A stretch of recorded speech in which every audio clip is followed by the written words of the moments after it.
What's up, everybody? I apologize for the vertical screen. I don't have my stand with me, but I wanted to share a quick story, a couple stories. It's amazing what God's doing in our church. It's amazing the stories that we're hearing.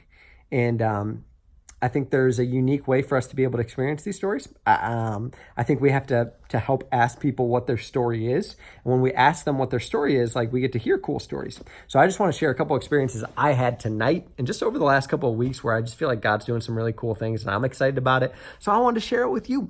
So it's Saturday night. We doing this Anxious for Nothing series. And one of the powers of our church is the fact that we're a place where it's okay not to be okay. And unfortunately, a lot of people have had poor church experiences. So tonight, we do a baptism story on Sarah. Sarah got pregnant before she was married, stopped going to church because she felt like the church hated her. 2013, she gets invited to Cedar Creek, loves it, feels welcome. Tonight, she gets baptized. Great story, right? After the service, I have a conversation with a guy named Victor. He showed up in 2009, didn't want to do the church thing, was going to commit suicide, decided to go to church, heard a message from Lee, absolutely loved it, but his life still wasn't all put together.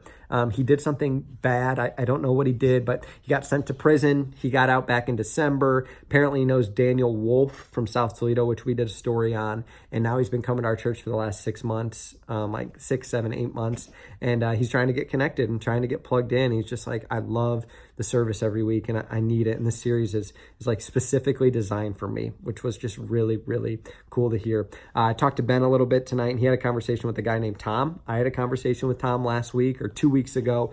Tom's wife got killed in a car accident by a heroin addict. Years later, Tom got remarried. And in his second marriage, the woman just left him.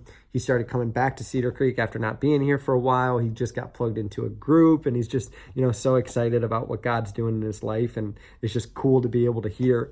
And then, as service was ending tonight, a woman walked up and she was like knocking on the door because the door was locked. And fortunately, I was down there. So I opened the door and I said, "What's going on?" And basically, long story short, she had a book sent to her accidentally here and it was in the office. So I walk her up to the office and we're having conversation and introduce myself. She's like, "Yeah, my name's Amber.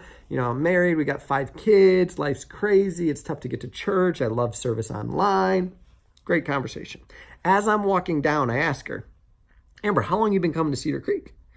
And she said, "When I was 14, I got pregnant. No other church would let me walk through the door. No other church would ever talk to me. You're the only church that loved me when I got pregnant at 14. I've been back for 16 years. She's 30 now. She's 30 years old. She didn't look 30, but she's been coming back for 16 years. Time after time after time after time, what we hear is that the reason people are continuing to show up is because we create an environment where they feel welcome, where they know it's okay not to be okay. And I don't know about you guys, and I'm not saying my life's perfect. And there's a lot of times where I feel like my life sucks, but then I have conversations with people like this. And I'm just like, one, I'm grateful for the family I have and just the experiences that I've had. But two, I'm just reminded of the demographic and ultimately the need that people have for church. I mean, it doesn't matter if it looks like they have everything together or if it doesn't look like they have everything together. Like, we all have crap in our life. None of us are perfect. And I'm just so thankful that we get to hear all of these stories. So all to say, tomorrow's going to be awesome. The series, I've already heard from so many people that God's working it in a major way. So let's be praying for tomorrow. Let's continue to be writing these stories down. Let's be reminded of these stories so that we can share them for golden microphone moments and also during our staff meeting on Wednesday, because this is the reason we do what we do. So we need to cast that vision to our teams. Thanks for watching this video. See you tomorrow.